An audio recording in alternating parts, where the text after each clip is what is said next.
90% of cops go through their entire career without ever firing their gun.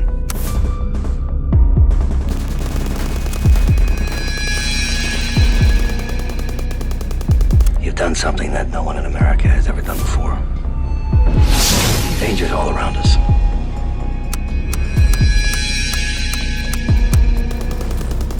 The suspect is moving northbound in the parking lot. Suspect is behind the white vehicle in the parking lot.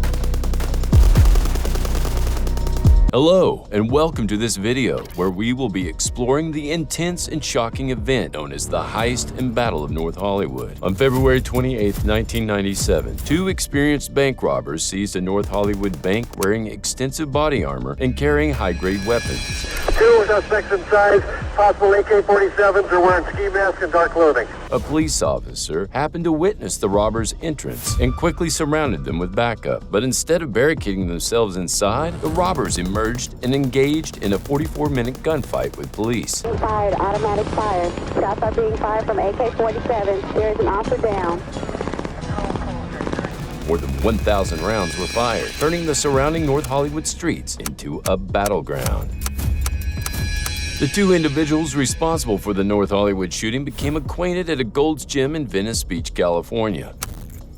A successful real estate agent from Los Angeles, a Romanian immigrant and college graduate with above-average intelligence, developed a close friendship despite their different backgrounds. They bonded over their shared interest in weightlifting and bodybuilding and became good friends beyond the gym. Phillips Jr. and Matasareanu were arrested in 1993 after being pulled over in a stolen rental car and found in possession of a Glock 17 with an extended 33-round magazine and other suspicious items. They were charged with various crimes, received a sentence of less than a year in prison, and later went on to rob an armored car with AK-47s, injuring both guards, but stealing $120,000. The robbery was highly publicized, but the guards survived the attack. In March 27, 1996, Larry Phillips and Emil Matasareanu attempted to rob another armored truck in the Woodland Hills area, but failed.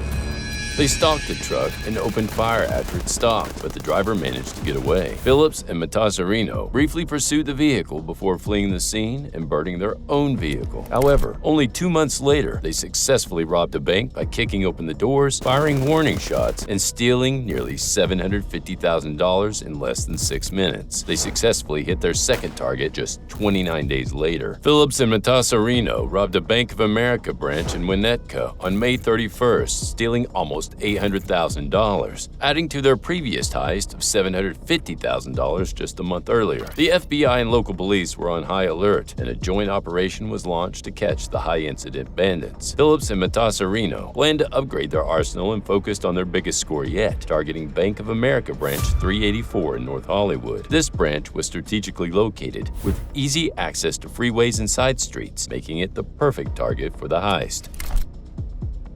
They obtained data and prepared for war. They outfitted themselves with level 3A Kevlar body armor, which covered their front, back, rear torso, and limbs, making them highly resistant to police attacks. Their weapons included Norinkos with full automatic conversions and 75-round Chinese magazine drums.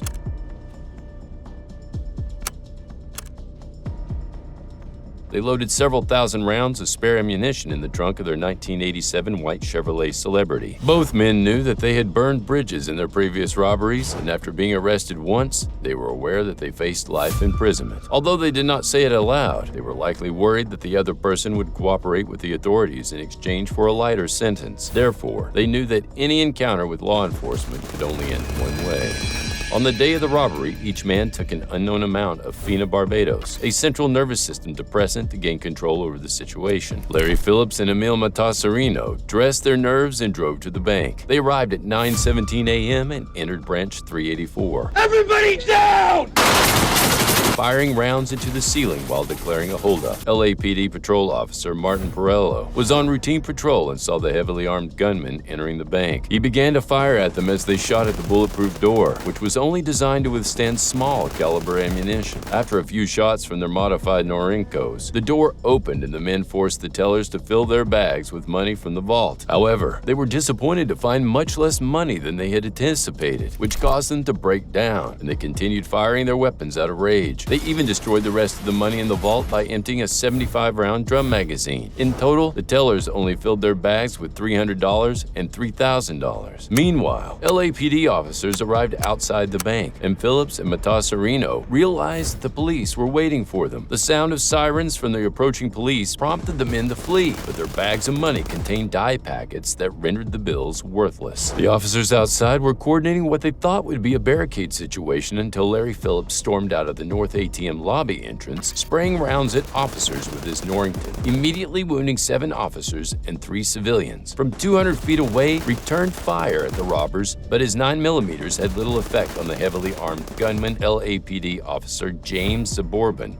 Only a few months outside the academy, he is shot by Phillips, which injures him. The gunman turns his attention to Suburban, who lunges at his fellow officers, blocking the shot, then seeks refuge in a nearby dental office where a dentist named Jorge Montes Officers on the floor, and they start screaming away, "Who's a doctor? Who's a doctor?" And I said, "I'm the doctor." He said, "Help me, I've been shot, I've been shot." quickly turns his dental office into a makeshift emergency room, at which point elite members of the prestigious LAPD SWAT team arrive on the scene. During the incident, some members of the LAPD were founding fathers of the first SWAT team, which had a reputation for successfully resolving high-risk situations. Phillips shot at news helicopters using an HK-91, but officers who raided a nearby gun store for larger weapons fired back.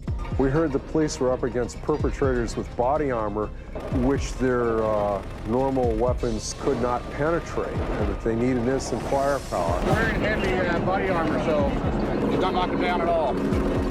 Disabling the HK-91. When Phillips's Norinco malfunctioned, he picked up a Beretta and continued shooting, but eventually realized he was trapped. Phillips took his own life with the Beretta. Matasareanu attempted to escape in a civilian truck, but was unsuccessful. The SWAT team took advantage of his exposed position and faced him while taking cover behind a patrol vehicle. The SWAT team, consisting of founding members and known for their success rate, faced several challenges during the incident with Larry Phillips and Emil Matasareanu. Phillips used an HK-91 to shoot at news helicopters, but officers with larger caliber weapons disabled it. Phillips then used a Norinco until it malfunctioned, and then he reported to using his Beretta to shoot at police. Phillips eventually took his own life, while Matasareanu tried to escape by hijacking a civilian's truck but was stopped by the SWAT team. Matasareanu jumped rounds towards the SWAT team from under his vehicle before being shot 29 times and eventually surrendering to the police. The team then entered the bank to rescue employees and customers from the vault. The incident highlighted the importance of firepower, and the LAPD received 600 M16s from the Pentagon, leading to the requirement for patrol rifles. 19 LAPD officers received medals for valor and were commended by President Bill Clinton, and the shooting is considered a success as no civilians or officers were killed. If you like this video, please subscribe. See you in the next one.